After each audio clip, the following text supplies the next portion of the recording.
सो hello class. JEE advance based pattern पर electrostatics के कुछ बढ़िया कंसेप्ट आपके सामने लेके आया हूँ। टॉपिक 1 है, ध्यान से समझने की कोशिश करिएगा। We have to find force on a charge at a distance at a some distance from a uniform straight wire of linear charge density. समझने की कोशिश करते हैं। देखिए टॉपिक के अंदर क्या कहा गया है। टॉपिक में कहते हैं कि हमारे पास एक स्ट्रेट वायर है, इस तरीके से एक स्ट्रेट वायर है और इस पर मैंने यूनिफॉर्मली चार्ज को डिस्ट्रीब्यूट किया हुआ है कुछ इस तरीके से। ठीक है, यहां पर एक टेस्ट चार्ज लेता हूं, टेस्ट चार्ज का नाम है क्यू नॉट। ठीक है बच्चों, अब ये जो दूरी है, ये जो डिस्टेंस है, सपोज कीजिए कि ये डिस्टेंस आपका रहेगा आर और इस वायर के इस एंड पॉइंट से इस टेस्ट चार्ज का जो एंगल बनता है दैट एंगल इज थीटा 1 और इसी तरीके से यहां से जो एंगल बनता है दैट एंगल इज थीटा 2। अब अगर इस डिस्टेंस को थोड़ा सा यहां पर ले लिया जाए, ज्यादा दूर ना जाए, तो ये डिस्टेंस अप्रोक्सीमेटली सेम रहेगा। मैं कहता हूं कि ये वाला एंगल रहेगा theta and that distance is also R. वैसे तो हल्का सा वेरी करेगा बट हम मान के चलते हैं दोनों डिस्टेंस बराबर होंगे। ठीक है जी। और अगर मैं थोड़ा सा और मूव करूं तो इस वायर पर जो ये चार्ज डिस्ट्रीब्यूट किया गया है, अगर मान लीजिए इस वायर की पूरी लेंथ एल हो, तो ये जो स्मॉल डिस्टेंस होगा that length will be DL. और यहां पर बिकॉज मैंने बहुत सारे चार्ज डिस्ट्रीब्यूट कर रखे हैं यूनिफॉर्मली, तो एक छोटा सा डिस्टेंस, अगर छोटा सा लेंथ एलिमेंट मैं यहां पर लूं तो छोटा सा टेस्ट चार्ज भी यहां पर रहेगा डी क्यू। क्लियर है जी ये बात? तो इसको अगर मैं यहां से मिलाऊं तो ये वाला जो एंगल बन जाएगा that angle is D theta. Clear है ये बात? तो ऐसे में इस टेस्ट चार्ज पर लगने वाली फोर्स कितनी होगी? ऐसे में इस टेस्ट चार्ज पर लगने वाली जो फोर्स कितनी होगी? That force, suppose that force is DF. अब इस फोर्स डीएफ के दो कंपोनेंट्स होंगे। अगर मैं इस एंगल को, because that angle will be theta, तो इस एफ के दो कंपोनेंट होंगे। कौन कौन से कंपोनेंट होंगे? That component is equal to D F X और ये वाला कंपोनेंट होगा डी एफ वाई। तो डी एफ एक्स कितना हो जाएगा? That will be F cos of theta और डी एफ वाई कितना हो जाएगा? That will be F sine theta. ठीक है जी। लेकिन हमें तो इस पूरी वायर के कारण इस टेस्ट चार्ज पर जो फोर्स लग रही है वो फोर्स निकालनी है। तो बच्चों ये जो फोर्स रहेगी F, ये फोर्स कितनी होगी? अगर मैं यहाँ पर कुलम्स लॉ लगाऊं तो कुलम्स लॉ क्या कहता था? That will be equal to K Q1 Q2 by R square. तो K हो जाएगा, Q1 यहाँ पर टेस्ट चार्ज है दैट इज Q नॉट और Q2 ये जो छोटा सा हमने टेस्ट चार्ज लिया है that is d Q divide by इन दोनों के बीच की दूरी that is equals to r square. ठीक है, ये कूलम्स लॉ हमने यहाँ पर लगाया। अगर मैं इसको एक्सपेंड करूं तो F किसके बराबर हो जाएगा? That will be equal to 1/4 pi epsilon not, ये K की वैल्यू हो गई, Q नॉट इनटू में D Q divide by R square. कोई दिक्कत यहाँ तक? अब मुझे बताइए, बिकॉज इस वायर के ऊपर, एक स्ट्रेट वायर के ऊपर मैंने चार्ज को डिस्ट्रीब्यूट किया है, एक लाइन में डिस्ट्रीब्यूट किया है, तो इसकी कोई लाइन चार्ज डेंसिटी होगी lambda that is equal to D Q by D L. तो यहां से डी क्यू की वैल्यू कितनी आ जाएगी? That is lambda into D L. So put this value here, F will become 1/4 pi epsilon not Q not into D Q. D Q की value क्या है? Lambda into D L divide by R square. कोई दिक्कत यहां तक? अब बच्चों एक बात बताओ, अगर आप इस पोर्शन की तरफ ध्यान से देखोगे, ये पोर्शन कुछ इस तरीके से दिया गया है जहां पर ये है dl, ये है dl, ये एंगल है that angle is d theta and the distance is r। तो बच्चों यहाँ पर जो ये d थीटा होगा ये किसके बराबर होगा? That will be equal to dl by r। Arc वाला फॉर्मूला अगर आपको याद हो तो बच्चों यहाँ से dl की वैल्यू क्या आ जाएगी? dl की वैल्यू आ जाएगी r इंटू में d थीटा। तो f की वैल्यू क्या बन गई? f की वैल्यू बन गई 1/4 pi epsilon not Q not into lambda into D L, and D L किसके बराबर है? R D theta divide by R square. R से एक पावर कट जाएगी और आपके पास f कितना आ जाएगा? f is equal to 1/4 pi epsilon not Q not lambda D theta divide by R. ये आपकी f की वैल्यू आ गई। बट अगर आप डायग्राम में ध्यान से देखोगे तो f के तो दो कंपोनेंट आ रहे हैं, डी एफ वाई और डी एफ एक्स, तो ये दोनों कंपोनेंट ही हमको निकालने पड़ेंगे। तो अगर मैं x एक्सिस के अलोंग वैल्यू बात करूं that is along X axis. X axis के अलोंग अगर मैं बात करूं तो एक्स एक्सिस के अलोंग हमारा डी एफ एक्स किसके बराबर है, that is equal to F cos of theta. F की वैल्यू हमने ऑलरेडी निकाल ली है, तो यहां से आप निकाल लीजिए डी एफ एक्स किसके बराबर हो जाएगा, that is equal to 1/4 pi epsilon naught, F की वैल्यू मैं यहां पर पुट कर देता हूं, that is Q naught lambda D theta divide by R into cos of theta. तो अब सारे एलिमेंट होंगे, ये तो मैंने एक छोटा सा चार्ज लिया था, बट यहाँ पर बहुत सारे चार्ज है, तो हमें इंटीग्रेशन का इस्तेमाल करना पड़ेगा। तो इंटीग्रेट कर देंगे, integrating both side, but we will have integration d F x that is equal to Q naught lambda divide by 4 pi epsilon naught r integration, integration किसका, cos theta into d theta मैंने बाहर ले लिया। अब limit क्या लगेगी, जरा इस डायग्राम में ध्यान से देखें। देखिए अगर मैं इस पॉइंट को ओरिजिन मान लूं तो नीचे की तरफ एंगल आपका θ1 तक गया है, और इस वाली नीचे वाली साइड को नेगेटिव में लेंगे, ऊपर वाली साइड को पॉजिटिव में लेंगे, तो लिमिट क्या हो जाएगी, लिमिट हो जाएगी थीटा माइनस θ1 से लेकर ऊपर θ2 तक। तो लिमिट में यहां पर क्या लगाऊंगा, लिमिट लगाऊंगा माइनस θ1 से लेकर θ2 तक। अब बस आप इस इंटीग्रेशन को सॉल्व कर लीजिए। मैं इस इंटीग्रेशन को यहाँ पे सॉल्व कर लेता हूँ, तो कितना आ जाएगा, so we have F X is equals to Q naught lambda divide by 4 pi epsilon naught R. अब बताइए कोस थीटा का इंटीग्रेशन क्या होता है, दैट इज साइन थीटा, और लिमिट कहां से कहां तक लगी है, माइनस θ1 से लेकर θ2 तक। तो एफ एक्स की वैल्यू कितनी आ जाएगी, that is equal to Q naught lambda divide by 4 pi epsilon naught r, upper limit minus lower limit, यानी कि sine θ2 minus minus of sine of minus θ1। तो ये माइनस साइन बाहर आ जाएगा, फाइनली एफ एक्स आपका कितना आ जाएगा, that is equal to Q naught lambda divide by 4 pi epsilon naught are into में साइन θ2 प्लस साइन θ1। ये क्या आ गया, ये आ गया एक्स एक्सिस के अलोंग जो हमारा फोर्स होगा वो कितना होगा। अब वाई एक्सिस के अलोंग भी निकालना पड़ेगा, तो अलोंग वाई एक्सिस कैसे निकालेंगे, अलोंग वाई एक्सिस, तो अलोंग वाई एक्सिस मैंने बताया ऊपर, अगर आप ध्यान से देखोगे वाई एक्सिस के अलोंग हमारा फोर्स का कंपोनेंट है डी एफ वाई। तो जैसे हमने एक्स एक्सिस के अलोंग निकाला है वैसे ही वाई एक्सिस के अलोंग निकाल देंगे। So that is equal to D F Y which is equal to F sine theta. बस अब इसको सॉल्व कर लीजिए, D F Y is equal to F, F की वैल्यू क्या थी, एफ की वैल्यू क्या थी, that is equals to Q naught lambda divide by 4 pi epsilon naught R, और इनटू में साथ में क्या आ जाएगा, साइन थीटा। ठीक है, अब इंटीग्रेशन कर देंगे दोनों तरफ, लिमिट वही रहेगी माइनस θ1 से लेकर θ2 तक। चलिए अब इसको आगे फर्दर सॉल्व करते हैं। So f Y is equal to Q naught lambda divide by 4 pi epsilon naught r integration sine theta d theta minus θ1 से लेकर θ2 तक। तो इसको सॉल्व करेंगे, क्या आ जाएगा, Q naught lambda divide by 4 pi epsilon naught R. अब साइन थीटा का इंटीग्रेशन क्या होता है, that is minus cos of theta, और लिमिट कहां से कहां तक है, माइनस θ1 से लेकर θ2 तक। तो इसको सॉल्व करेंगे तो एफ वाई की वैल्यू आपके पास क्या आ जाएगी, that is equal to Q naught lambda divide by 4 pi epsilon naught are into में upper limit minus lower limit, अगर मैं माइनस साइन बाहर निकाल दूं तो क्या हो जाएगा, that will be equal to cos of θ2 minus cos of minus θ1, यही आएगा। So q naught lambda by 4 pi epsilon naught r minus cos θ2, और ये तो सेम ही रहेगा माइनस ऑफ कोस θ1। अब इस माइनस साइन को आप अंदर ले जाना, तो एफ वाई आपके पास कितना आ जाएगा, Q naught lambda by 4 pi epsilon naught R, और यहाँ पर हो जाएगा कोस θ1 माइनस कोस थीटा।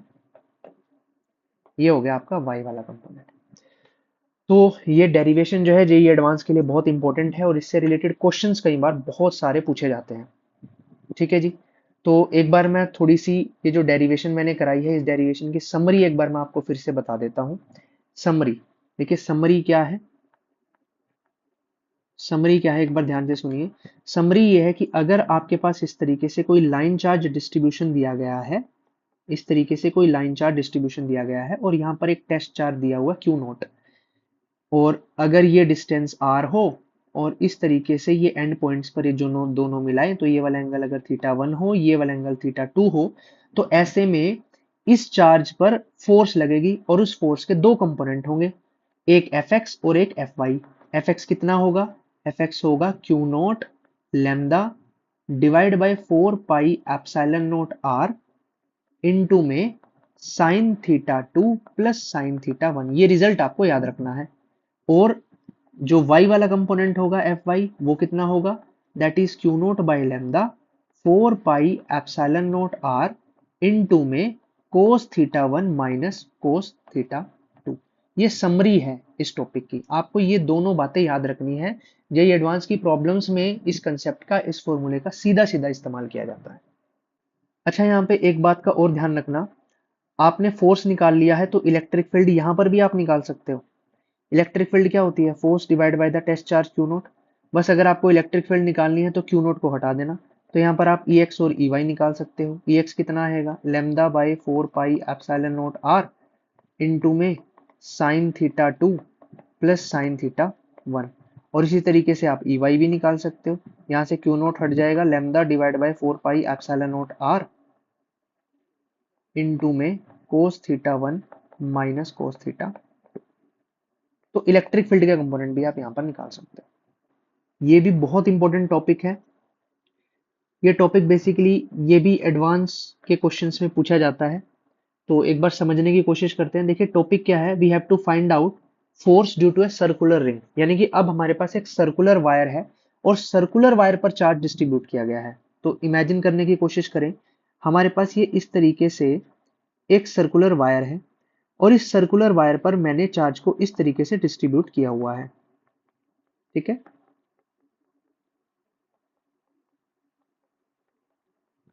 कुछ इस तरीके से हमने चार्ज को डिस्ट्रीब्यूट किया हुआ है। ये इस सर्कुलर वायर का सेंटर है और ये जो दूरी है ये इस सर्कुलर वायर का रेडियस है। अब इस वायर पर छोटा सा मैं चार्ज एलिमेंट ले लेता हूं, that element is d Q.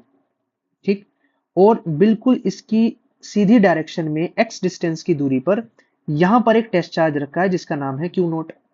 अब इस टेस्ट चार्ज पर इस पूरी रिंग के कारण फोर्स लगेगी, वो फोर्स हमें कैलकुलेट करनी है। तो इन सभी चार्जेस में से मैंने स्मॉल स्मॉल चार्ज ले लिया डी क्यू, और इस डी क्यू चार्ज की इस क्यू नोट से कुछ दूरी होगी।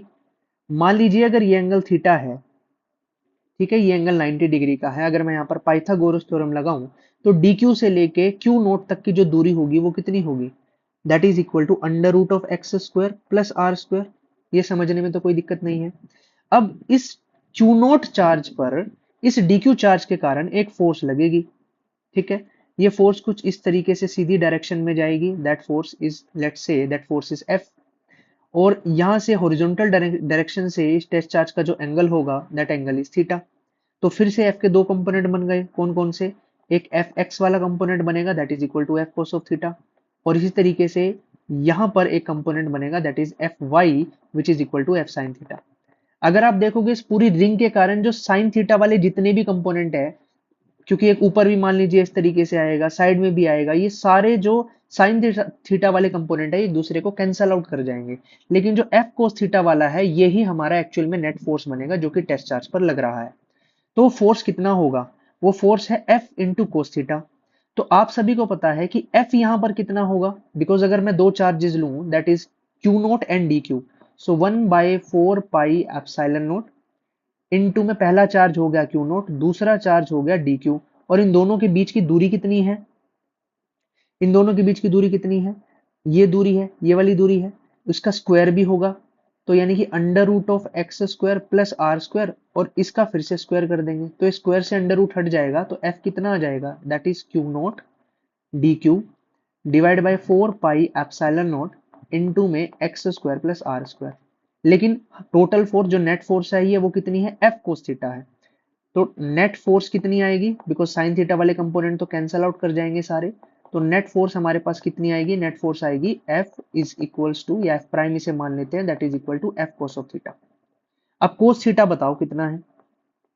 अगर मैं इस ट्रायंगल की बात करूं, कौन से ट्रायंगल की बात करूं, अगर मैं इस ट्रायंगल की बात करूं, ये वाला ट्रायंगल देखिए, इस ट्रायंगल में कोस थीटा बताओ कितना आएगा, कोस थीटा कितना आएगा, so that cos theta is equal to base over hypotenuse, यही होता है। अब एंगल के सामने वाला क्या होता है, बेस। अब एंगल के सामने वाला परपेंडिकुलर होता है, तो एक्स आपका यहाँ पर बेस हो जाएगा, और हाइपोटेनियस कितना हो जाएगा, that is equal to under root of X square plus are square. ठीक है जी, तो ये वैल्यू पुट कर देंगे, फाइनल आंसर हमको एफ प्राइम निकालना है, that is equal to F, F की वैल्यू ऊपर लिखी हुई है Q naught D Q divide by 4 pi epsilon naught X square plus are square, और इन टू में cos of theta, cos theta की वैल्यू कितनी है, X divide by under root of X square plus are square. तो यहां से F prime जो है वो कितना आ जाएगा, that is equals to 1/4 pi epsilon naught, पहला चार्ज था क्यू नॉट, और डी क्यू चार्ज है। ऐसे जब कई सारे चार्ज मिलके मान लीजिए टोटल चार्ज अगर आपका क्यू चार्ज डिस्ट्रीब्यूट है, तो ये आ जाएगा, ऊपर इस वैल्यू को लिख देंगे एक्स, और डिवाइड बाय क्या हो जाएगा, X square plus are square, उसकी टोटल पावर देखिए, 1 पावर ये है, 1 पावर ये है, और 1/2 पावर ये है ना, तो 1 और 1/2 पावर कितनी हो जाएगी, 3/2। ठीक है जी, तो ये आपके पास टोटल फोर्स आएगी जो आप कैलकुलेट कर सकते हो। और इलेक्ट्रिक फील्ड अगर निकालना चाहे तो इलेक्ट्रिक फील्ड भी निकाल सकते हो। देखिए इलेक्ट्रिक फील्ड क्या होती है, force divide by the test charge Q naught, तो बस यहाँ पर क्यू नोट काट दो तो इलेक्ट्रिक फील्ड भी आ जाएगी। कितनी आ जाएगी, बस आपका एक क्यू नोट कट जाएगा, so that will be equal to Q X divide by 4 pi epsilon naught X square plus are square, और इसकी पावर 3/2। तो इस तरीके से आप इलेक्ट्रिक फील्ड भी यहाँ पर निकाल सकते हो। चलिए एक और शानदार कंसेप्ट है, क्वेश्चन के रूप में मैंने कंसेप्ट आपको समझाने की कोशिश की है, ध्यान से समझना, इंपॉर्टेंट है। कहता है कि एक चार्ज है हमारे पास कैपिटल क्यू, और उसको हमको दो हिस्सों में बांटना है। ठीक है, एक चार्ज है कैपिटल क्यू, उसको दो हिस्सों में बांटना है, और इस तरीके से बांटना है कि बांटने के बाद जब उन दोनों के बीच में जो इलेक्ट्रोस्टैटिक फोर्स हो ना, वो मैक्सिमम आए। तो बताइए किस तरीके से, कितने हिस्सों में उसको बांटेंगे, तो समझने की कोशिश करते हैं। ठीक है, तो मैं कहता हूं कि हमारे पास एक चार्ज है क्यू, ठीक है जी, क्यू चार्ज है हमारे पास, मैंने इसको दो हिस्सों में बांट दिया। मैं कहता हूं पहला हिस्सा जो होगा उसको मैं मान लेता हूं क्यू, तो दूसरा हिस्सा कितना होगा, that is capital Q minus small Q. कोई दिक्कत यहां तक, चलिए अब हमारे पास दो चार्जेस हो गए, एक हो गया क्यू, दूसरा हो गया Q minus Q, capital Q minus small Q, तो ये दो चार्जेस हो गए। ठीक है, तो मैं कह देता हूं पहला चार्ज मेरे पास हो गया क्यू, और दूसरा चार्ज मेरे पास हो गया capital Q minus small Q. आप सभी को पता है कि इन दोनों चार्जेस के बीच में अगर मैं इलेक्ट्रोस्टैटिक फोर्स निकालूं, that electrostatic force is directly proportional to the product of the two charges, Coulomb's law में हमने पढ़ा है। सो F is directly proportional to Q1 which is Q into Q2 that is capital Q into में small q। कोई दिक्कत बच्चों यहां तक, और हमें क्या निकालना है, हमें निकालना है to get the maximum electrostatic force, यानी कि जो F मैक्स होना चाहिए that is directly proportional to, इनको मल्टीप्लाई कर लेंगे, Q into capital Q minus small q का स्क्वायर। बच्चों एक हमेशा ध्यान रखना, जब भी हमको मैक्सिमा निकालना हो तो मैथ्स का एक कंसेप्ट होता है, हमें इसको डिफरेंशिएट करना होगा, यानी कि हमें निकालना होगा D F max divide by D Q, और ये हमेशा बच्चों किसके बराबर होता है, जीरो के बराबर होता है। तो अगर मैं इसका डिफरेंशिएशन करूं तो डिफरेंशिएशन क्या आएगा, डी बाई डी क्यू, किसका किसका करना है, D by D Q, that is Q into capital Q minus of Q square. तो जब मैं डिफरेंशिएट करूंगा तो कितना आएगा, बताइए डिफरेंशिएट करके कितना आएगा, तो Q तो बाहर ले लेंगे, ये आ जाएगा D Q by D Q minus Q square का डिफरेंशिएशन क्या हो जाएगा, 2Q, और ये किसके बराबर होता है, जीरो के बराबर, अभी बताया। यानी कि डी क्यू से डी क्यू कट गया, कैपिटल Q माइनस 2Q ये जीरो के बराबर है, इसका मतलब Q बराबर हो गया 2Q, और finally you have Q is equal to capital Q by, यानी कि मोरल ऑफ द स्टोरी ये है कि जब हमने चार्ज लिया था कैपिटल क्यू, हमें इसको दो हिस्सों में बांटना था। किस हिस्से में बांटे कि उन दोनों चार्जेस के बीच में मैक्सिमम इलेक्ट्रोस्टैटिक फोर्स आए। तो बताइए, पहला चार्ज तो था क्यू और दूसरा चार्ज क्या था, capital Q minus small Q. Q की वैल्यू मैंने यहाँ पर निकाल ली, तो यानी जो बच्चों पहला चार्ज होगा वो होगा कैपिटल क्यू बाई टू, और यहाँ पर भी कितना होगा, क्यू में से क्यू बाई टू को हटा देंगे, कैपिटल क्यू बाई टू। इन दोनों के बीच में जो इलेक्ट्रोस्टैटिक फोर्स होगी वो हमेशा क्या रहेगी, मैक्सिमम रहेगी। ये बहुत अच्छा क्वेश्चन है, बहुत अच्छा कंसेप्ट है, बोर्ड एग्जाम में भी पूछने लायक है और जेई मेंस में भी ये सवाल पूछा जाता है। तो इस वीडियो के लिए इतना ही। उम्मीद करता हूँ आपको ये अच्छे कंसेप्ट समझ में आए होंगे और इनको आप अपनी नोटबुक में भी नोट कर लेना। Thank you everyone.